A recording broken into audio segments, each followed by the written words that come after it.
Вообще, на самом деле, мы уже выехали из Ингушетии и окольными путями пробираемся по Северной Осетии и Алании. Едем в Кармадонское ущелье. Так, чтобы не делать большие крюки по асфальту, мчим напрямик. В прошлой серии мы проехали Чечню и Ингушетию. А сейчас наша дорога лежит через Северную Осетию и Аланию в сторону Кабардино-Балкарии.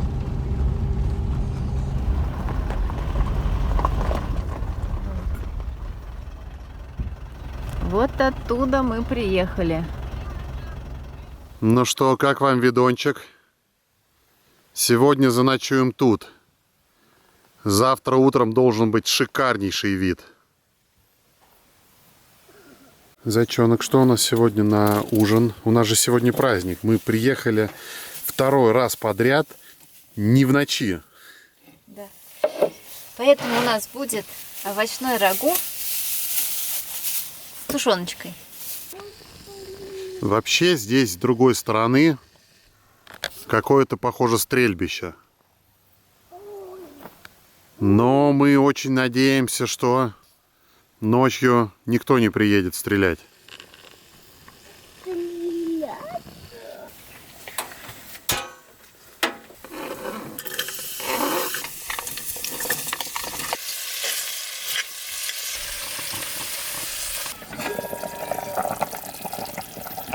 На дворе ночь, а еда у нас так еще и не готова.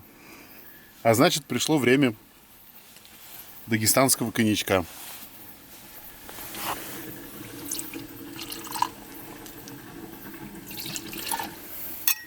Похоже, ужин у нас все-таки будет. Всем приятного аппетита. Нам везет, и с утра солнышко, небо ясное. Правда, до нас еще не дошло. И довольно холодно, на высоте 2000 метров. Хотя в палатке было тепло. А нам ночью снова повезло с гостями. Как только мы легли спать, подъехала какая-то машина с мужчинами. И я лично несколько часов потом слушала какие-то национальные песнопения. В общем, Юлька безумно боится всяких разных гостей.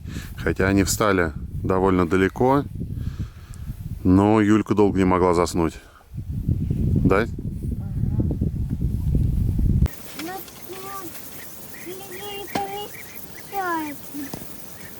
Ну а спустя какое-то время страшные злобные осетины пришли к нам с шашлыком знакомиться.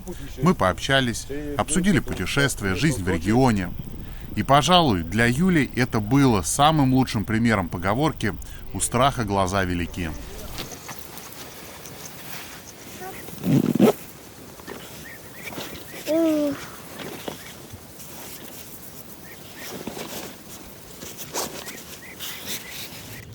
А вот там вот Кармадонское ущелье. Вот там вот внизу населенный пункт Кармадон. Именно здесь погиб Сергей Бодров, потому что вот оттуда вот видно снежные вершины.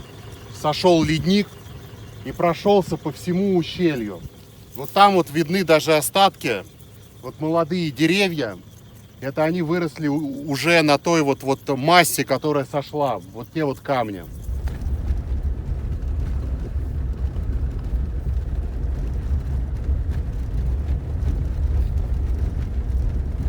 На Кавказе огромное количество недостроенных с советских времен зданий, санаториев, отелей. И вот мы едем просто и поражаемся. Блин, здесь просто такая бомбическая красота, просто невероятно.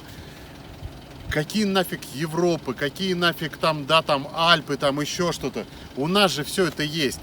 Не хватает только каких-то мелочей.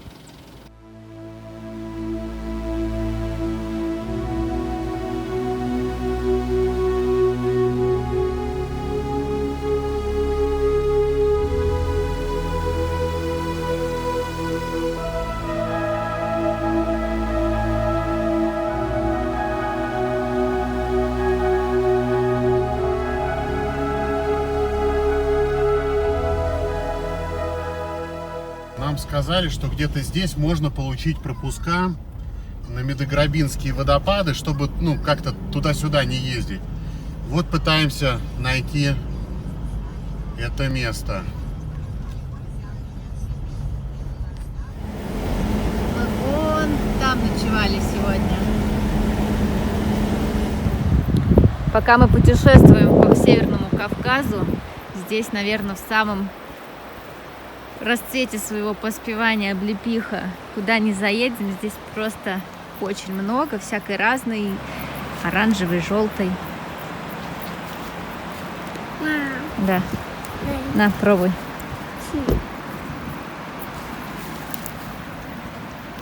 Ну как?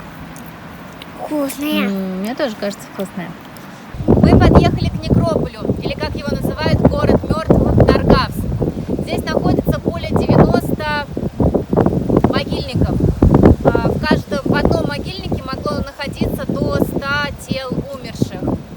Во времена чумы сюда могли уходить целыми семьями вместе с детьми, стариками, чтобы предотвратить распространение чумы дальше. И умирали прямо здесь.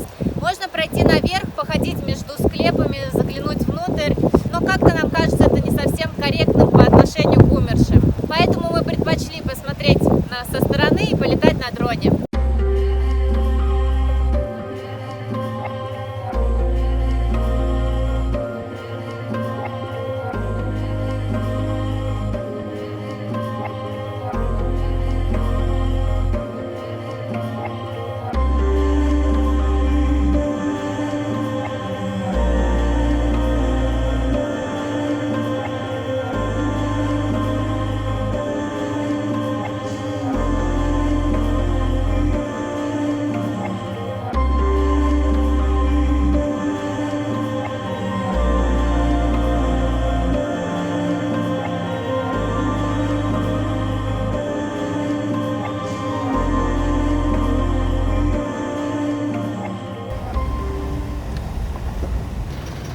Мы все никак не попробуем кавказской форели.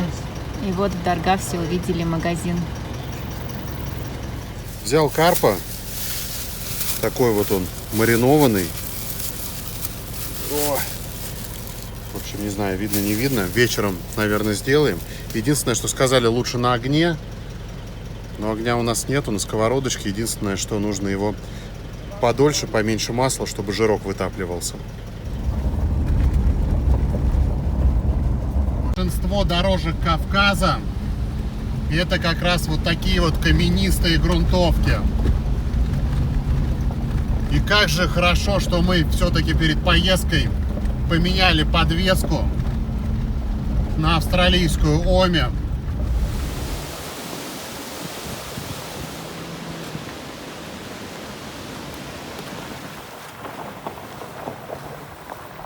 Едем на Медограбинские водопады. Вообще это приграничная зона.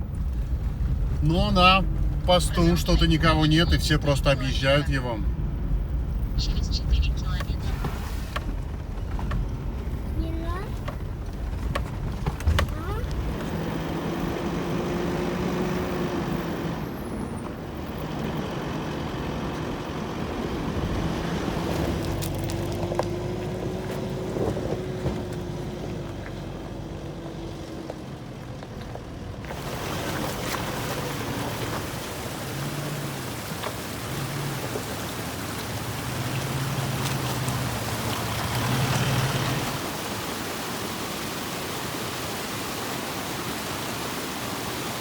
Да, чтобы передать всю эту красоту, все эти размеры, все эти высоты, все эти масштабы, даже дрона мало.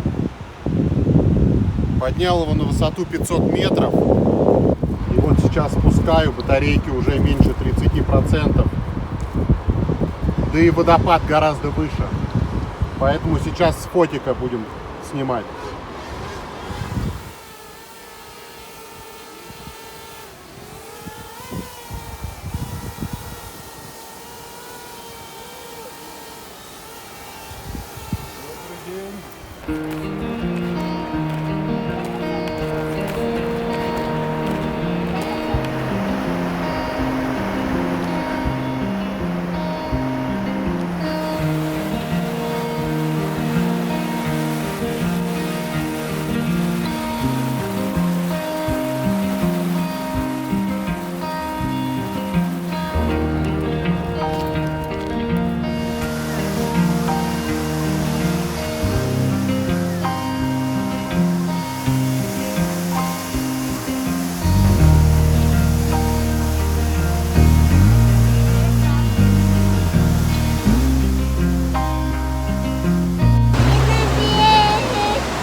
Ну вот мы сходили на водопад и остановились здесь в ущелье. Устроим такую себе дневочку. Очень, кстати, попали к ребятам, которые предложили воспользоваться их углями. Сейчас Кирилл пожарит карпа и будем отдыхать.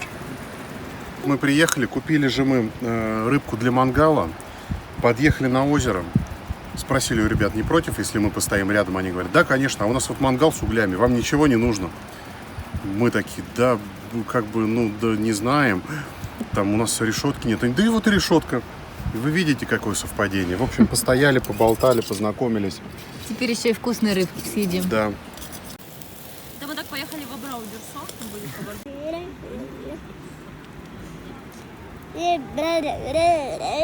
Платон, как у нас прием пищи сейчас называется? Лисик. Рисик? А прием пищи как называется? Я не знаю. Ну, я думаю, что это больше похоже на обед. И брошки. Моя цвета зажила. Кстати, на экстренный случай мы возим в машине вот такую вот штуку. Основное это устройство для старта аккумулятора. То есть, если вдруг подсел аккумулятор, машину нельзя завести, да, то с помощью него можно пускануть стартер. Но так как у него достаточно большой запас емкости, мы еще иногда используем его как устройство для подзарядки ноутбука. Ну а с аккумулятором нам на самом деле пока везет. И пока револьтер лежит у нас в запасе. Надеемся, он там и пролежит. Время 6:30 вечера, а мы уже готовимся ко сну и забираемся в палатку. Как-то в горах холодно, нет дров, костер не разжечь, и вот даже не можем найти себе другого занятия, кроме как ложиться спать, чтобы встать как можно раньше. Как обычно, утро у нас начинается с кофе, а в этот раз с максимально классным видом.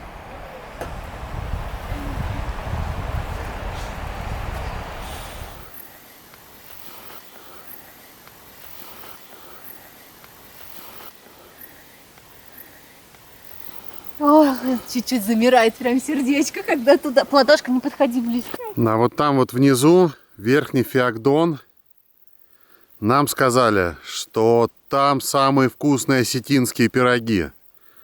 Так что сейчас поедем туда, плюс попробуем найти гостиницу, потому что нужен интернет, нужно выложить ролик. Пока выдалась минутка, хотел бы поговорить о такой важной теме, как финансы.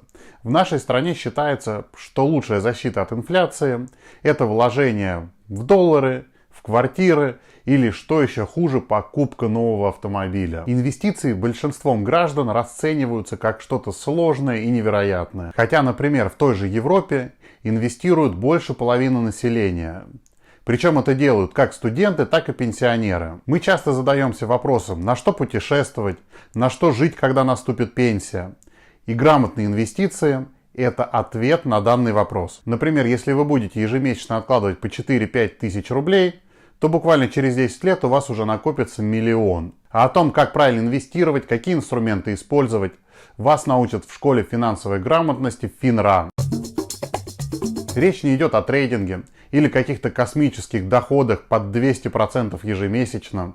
У школы есть глобальная цель – поднять финансовый уровень граждан России. Дмитрий Толстяков – финансовый консультант и создатель школы по безопасным инвестициям. На YouTube-канале он помогает людям начать инвестировать и делится важными советами простым языком. Меня зовут Дмитрий Толстяков, я консультант по инвестициям и семейным финансам. Сейчас 191 тысяча показывает и двузначная доходность. Как в России можно инвестировать с вложениями от 5000 рублей и доходностью высокой до 20% годовых? Портфель для моих дочерей, где я на 4200 рублей сегодня совершу очередные покупки. Ваш капитал будет составлять 4 миллиарда 250 миллионов рублей. Начните уже изучать финансовую грамотность, чтобы ваши цели и мечты исполнялись быстрее.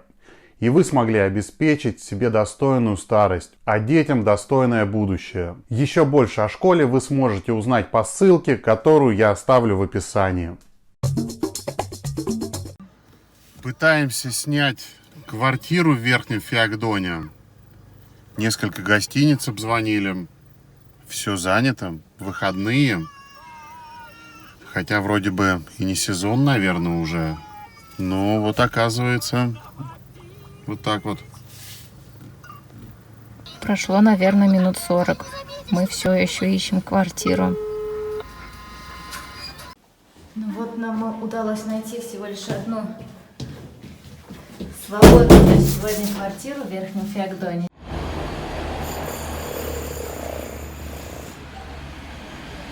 А почему говорят, что именно в Верхнем Феогдоне самые вкусные осетинские пироги? Вот нам все порекомендовали, сказали, вот хотите вкусных осетинских пирогов, езжайте в Верхний Феогдон. Я не знаю, ко мне тоже приходят и говорят, кто Фатима, я Фатима. Везде мы попробовали, самые вкусные здесь. Все умеют пироги делать, все зависит от сыра. Сыр, какой тебе продали, вот Понятно. это и есть. А так, осетинки, кто делает пироги, они все умеют делать. Все. Какие-то свои секреты бывают, чтобы вкуснее было. А человек, который на себя работает, старается всегда. Правильно? Да. Юль, ну что, какие мы пироги заказали? По-моему, в итоге мы остановились С мясом и с ботвой. Платошка будет с мясом, да, малыш? А мама захотела фирменный с ботвой.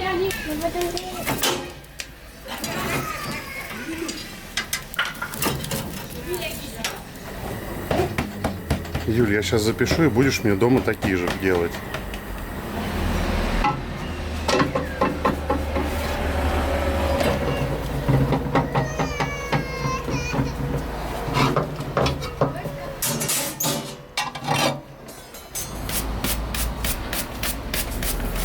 Сейчас порежем. Пока другой. Ну, выглядит восхитительно вообще. А запах-то какой. Твой с мясом почти готов. Сейчас чуть-чуть подостынет.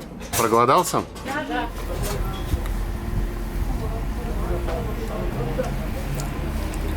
Платошка, ну как на вкус пирожки? Вот это немного автомата. Мы с Платошкой взяли себе с мясом, а Юля заказала фирменный с ботвой. Ну как, Юль? Ну вот, Юлька мне помогает домонтировать ролик. У меня уже сил нету. Обещали это сделать на этой неделе, поэтому вот сняли квартирку. Да, Юлек? У нас домашнее вино нашли здесь. Вот таким видом мы сегодня проснулись. Проснулись по привычке в 5 утра, несмотря на то, что легли вчера далеко за полночь. Кирилл довыкладывает видео, и потом соберемся и поедем в Кабардино-Балкарию. Ну все, в квартирке мы насиделись. Стартуем дальше, потихоньку будем из Северной Осетии выбираться. Нам еще предстоит немножко горных дорожек. В общем, путешествие продолжается. Кстати, осетины, они, ну, по сути, христиане. Правда, у них немножко свое такое христианство. И вот это первый, по-моему, признак христианства, который мы встретили, да? Это Аланский Успенский монастырь. Ну, наверное, мы просто мимо проскочим. Похоже, что это все-таки что-то современное.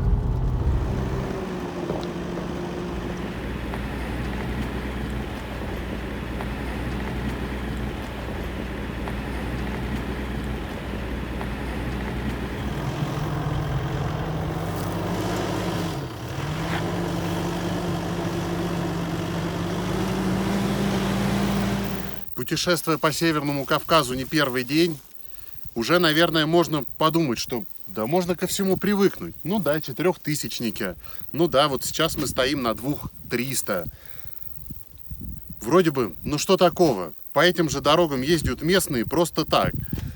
Но все равно не перестаешь на самом деле удивляться и восхищаться. За каждым поворотом что-то новое. Каждая горная вершина выглядит по-разному. Каждый перевал по-своему уникален.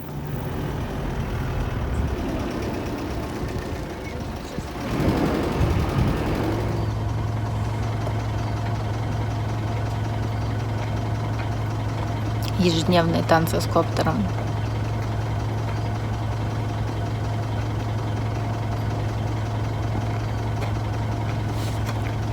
Платон, ты еще не устал путешествовать? Нет. Нет? Нет. А чем тебе это нравится-то? Виды красивые. Виды красивые. Ты любуешься?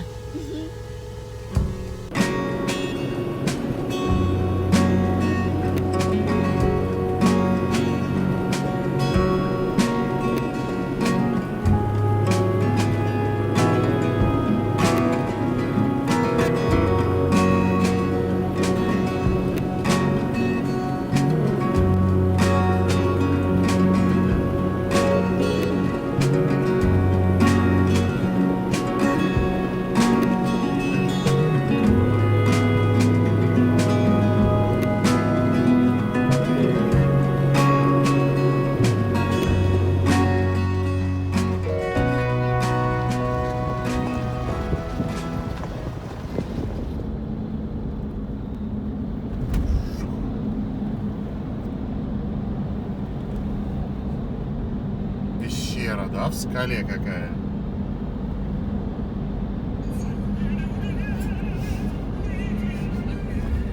Смотри, смотри, смотри, какая статуя. Через 310 метров держитесь левее по 164 Транском. Ну а на фоне скульптуры Уассабши, что по-осетински означает Святой Георгий, мы заканчиваем наше путешествие по Северной Осетии и Алании и едем в Кабардино-Балкарию. Иногда мы получаем комментарии такие странного содержания. О, ребята, а что случилось с вашей газелью? Вы там что-то переделали? Хотя бы переделали год назад и даже уже продали ее. Или, ой, ребята, а что там случилось? Там вас так давно не видно было. Обязательно подписывайтесь, ставьте колокольчики, и тогда вы никогда не пропустите информацию о том, что мы продали одну машину, купили новую, съездили в одно путешествие, отправились в другое путешествие и вообще все, что у нас происходит.